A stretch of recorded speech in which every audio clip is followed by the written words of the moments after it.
it is time for WWE to come back to Australia, Perth, Australia. You're going to be there, basically the face of Australia, essentially, on this trip.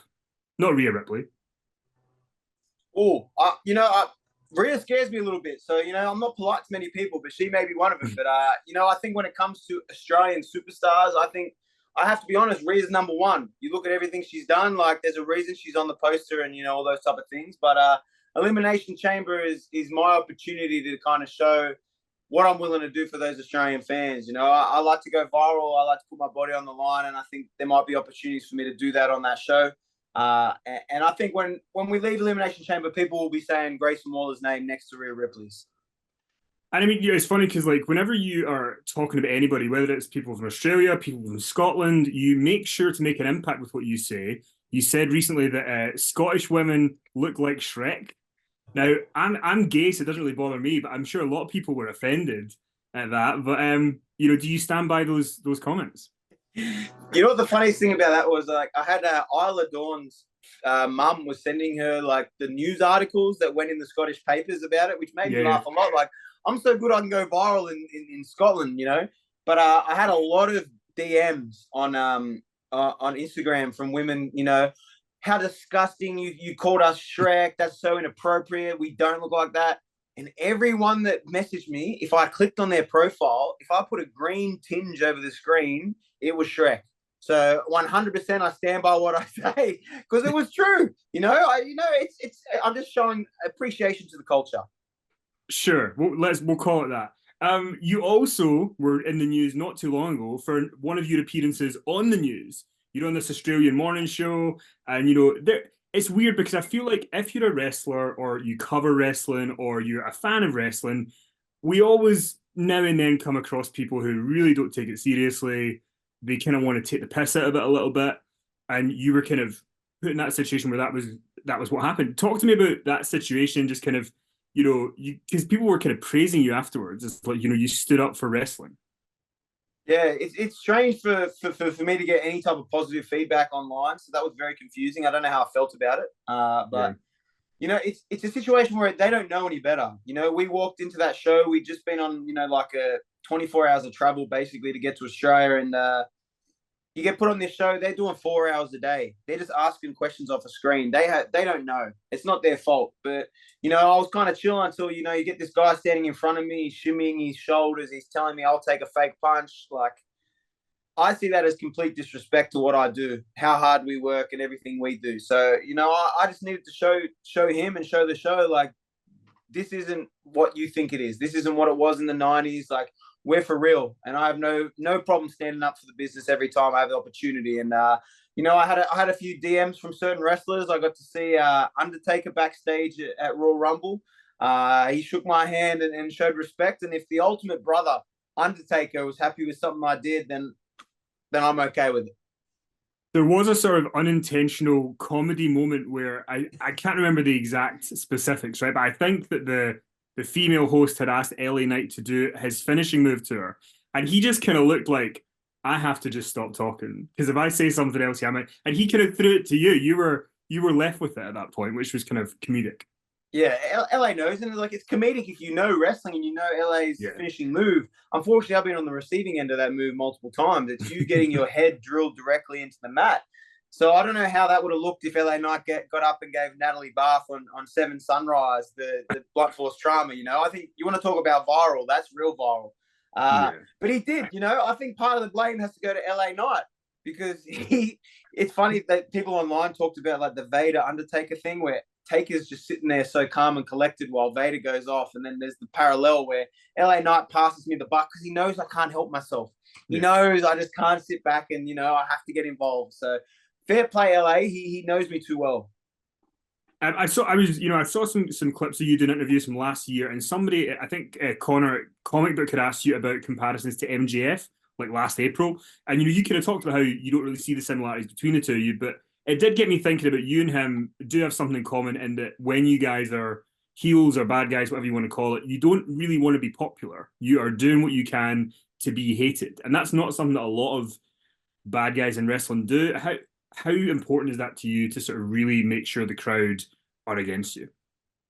Well, I think especially with the internet now, there's a lot of fake bad guys running around. People who like to pretend they're bad people and whatever else. Then they're online going, "Oh, thank you so much for the support. Appreciate you guys." It's so cringe, man. Like I find it really, really embarrassing to see the people who are doing that. They're fake bad guys. For me personally, when I say I don't care what the fans think, I mean that. Like when I go out, I'm not there performing for you. I'm performing for myself. I'm performing for my friends and family who I actually care about. I'm performing for my paycheck. Like I'm not one of those people who's going to go out and perform for these fans who in 2 months will just cheer for someone else anyway. Like I've seen these things happen so much where the fans turn immediately and they're so toxic and they're a bunch of flops. Why would I wrestle for them? You know, I think people cater to them way too much. And that's not something that I'm ever going to do because I've seen how quickly they turn on people. And I'm just going to go from the start. Like, I don't like you guys. You don't like me. But at the end of the day, you're going to have some type of reaction when I'm out there. And it's probably going to be negative. You know, there's nothing more enjoyable than, you know, you get like this 6-year-old kid. He's so excited for his first WWE show. And I get to be the one to make him cry. You know, that's a nice feeling deep inside. What an honor. Are there any other legit bad guys in your world like yourself that you would kind of say they're doing the good work like you? I'm being nice and not asking you to name any fake ones. That's my nice deed for the day. Yeah, you're a smart man, lad. You know, I think Baron Corbin's a great example of someone who is fine with being hated and like knowing Baron a little bit, like not too well, but like knowing that he doesn't care what anyone thinks about him, and that's fan-wise, that's wrestler-wise. Like he's himself. He's going to go out and do what he wants to do. And it's funny how over time that switches around where the fans start appreciating it. And I think you're kind of seeing that with Baron now and his tag team with Braun. Like everyone's kind of like, oh, actually, Baron's really good. The Miz is another great example. You know, the Miz is the Miz. He's always been him, but now all of a sudden people are cheering him because I think they appreciate what he's done for such a long time. They're appreciating that he's put in so much effort and he's never cared what anyone else thinks. And now they're like, oh, actually, we do appreciate that. So it's an interesting circle with the fans where they start off hating you and then at some stage they kind of respect what you've done in a way. And you know, last weekend or last Friday on SmackDown, obviously The Rock made his big return, and it has turned a lot of heads both ways. What do you think of this whole thing? We've got, you know, some of the fans saying we don't want The Rock back. Some people saying we want Cody. How do you feel about The Rock coming back? I have never in my life seen so many people who can barely read and write caring about a story. Like it absolutely boggles my mind. You know, a few months ago, everyone was, "Oh, Rock, come back!" Like, for how long have they wanted the Rock versus Roman Reigns? People have been begging it for years, and then they get it, and now they're complaining about it, and it just shows how, like, in a way, like stupid these fans are. You know, they want this. Oh no, but we don't want it now. We want it here, and then we don't want this. It's like, just shut up. Like, you know, I was backstage for that. You know, maybe I don't like The Rock. Maybe I do. Who knows? But, you know, the energy in that arena that night is wild. Like, I stood there with Theory, you know, and Theory's been someone who stood across from The Rock, 150 million hitman, Austin Theory. And there's just a different vibe to it. So you have these people who are chronically online who don't know what things actually feel like because they don't leave their house. Go to the arena. Feel the energy in the arena that night and then come talk to me. Who cares about Cody's story? Why do I care about Cody's story, lad? I'm trying to start Grayson Waller's story. Like, Cody's had so many opportunities. He just won the Royal Rumble. Imagine giving up your match. Like, everyone's yelling at The Rock. Cody's the one who stood down and went, "Yes, Mr. Rock, sir, please have your match, sir." "Oh, yes, anything, sir." But I guess that's what happens, you know? So, like, maybe we need to start talking about why Cody gave the match up rather than why The Rock stole it. That's a fair point. You know, some people have said that, you know, with the Grayson Waller character, there could be some influence from The Rock back in the day, you know, with the I don't want to say over the top shirts, but, you know, loud shirts. Let's put it that way. Is there any part of you that's influenced by him from back in the day? I think you realistically, you don't have a choice. When you're a fan, I was a fan growing up. I watched wrestling 24/7 as much as I could. So sometimes it's not by choice. It's not like you go out and go, "Oh, I want to steal this guy's thing," or "I want to take him from." Like, it just becomes ingrained in you. So I'm sure there's part of me that has, because, you know, when I was younger, I loved The Rock. I loved the way he talked. I loved how brash he was. I loved how confrontational he was. And I love how he said really mean things about people. That always made me laugh. So there's definitely parts of my personality that have probably come from that because of me watching so much over the years.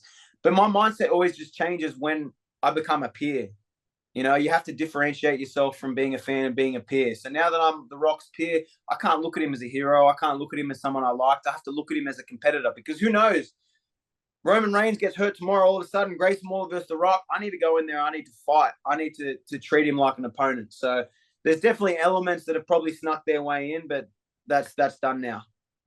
And obviously, you know, for you to kind of put this Grayson Waller character together and get it so refined where you're, you know, you can go out on SmackDown, host a segment, and all that kind of stuff. You know, are there any people who you actively did kind of see as influences on you to kind of take bits and pieces or kind of look at parts of other people when you were kind of putting it all together?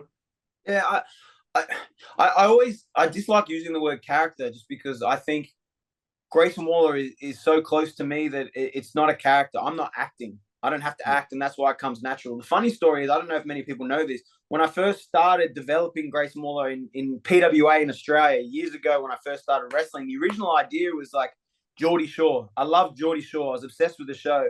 And I kind of looked at the guys on that show and thought, why do people think they're a wanker? And kind of started adapting. I was like, man, I'm kind of close to these guys. Like, I like wearing flashy shirts. Maybe I'm close to these guys. So it kind of started as like a Geordie, like Love Island, like that kind of vibe, because that's a little bit of me. And then over the years, I didn't want to take anything from wrestling because I think when you take things from wrestling, it's so obvious. Like, you are just this person from this, especially for wrestling fans. For me, I took all my inspiration from the fight game. I took my inspiration from Prince Nassim back in the day. If you watch Prince Nassim fight and you watch Grayson Waller wrestle, there's parallels, you know? Guys like Conor McGregor, Chael Sonnen, guys who caused chaos. And it didn't matter if they won or lose. Conor McGregor has lost so many times lately, but he's still the number one most talked about MMA fighter in the world. And that's because of the way he carries himself and the way he talks. Same with Chael. Chael lost so many times, but it didn't matter. In his head, he was undefeated. And I love that attitude. I love that energy. And that's kind of something that I took to because it's me. Those guys, the energy they kind of give out is me. Well, listen, I don't have much more time with you, so I just want to ask one more thing. You know, WWE's gone through so many changes in the last couple of years, and obviously Triple H is now the head of creative, and he's kind of in charge of everything. You've been on the main roster for almost a year, coming up in WrestleMania time. What's it been like working under Triple H? What kind of style does he give you in terms of giving you some leeway with your promos and doing different stuff? What's it been like working for him? Yeah, Hunter's a busy guy, man. He's not just like in NXT. It's such like a smaller system that, you know, Sean can be very hands-on. He's there almost every day getting to work with you. But then you get to SmackDown, and now Hunter's not just dealing with the wrestlers. He's dealing with the production crew. He's dealing with the TV networks. He's dealing with this advertiser, this. Like, there's a lot. So you don't get the same hands-on interaction. But when you do, like, Hunter has done it all 5 times. He's main evented WrestleMania. He's won all the championships. He's been in all these positions. So when he tells you something, it's kind of makes complete sense. And it's kind of frustrating at times when he gives you some advice and you're like, why didn't I think of that? That's so simple, but that's where his head is. So it's always cool to get to work with guys who have done it all before, because sometimes you get advice from people and you're like, what have you done? You know, but then you get advice from Hunter and it's like, there's not a better guy that you can learn from in a lot of ways. So when you do get the opportunity to sit down with him or you get the opportunity to get some advice, like, that's a very cool moment. And has he been a big help in kind of making the Grayson Waller character, I'm not going to use the word character, the Grayson Waller person be a success on SmackDown? Of course, like, I think at the end of the day, like, he's the boss man. So if he's giving me the opportunity to host Grayson Waller effects with people like Cody Rhodes, Logan Paul, all these big names, then I have to give him credit. But also, I go out there, I get the mic in my hand, and the red light's on me. So at the end of the day, it comes down to my performance. Am I going to go out there? Because you've seen people from NXT kind of like those bright lights go on and maybe they're too bright and they kind of shudder. For me, like, I want the lights as bright as possible. So he's given me the opportunity to be in big positions, but I think I've run with it as far as humanly possible. Perfect. Listen, I appreciate all the time. I wish you all the luck in Perth. I'm sure you'll be lovely to the hometown people. Maybe for the first time, I think I will be, because, you know, as much as, you know, there's a Sydney-Perth rivalry, whatever it is, like, there's not many times I get to perform in my home country. So I'm actually going to go in and I'm going to think of Australia as one country rather than a bunch of states for once. I'm going to try and be a little bit polite.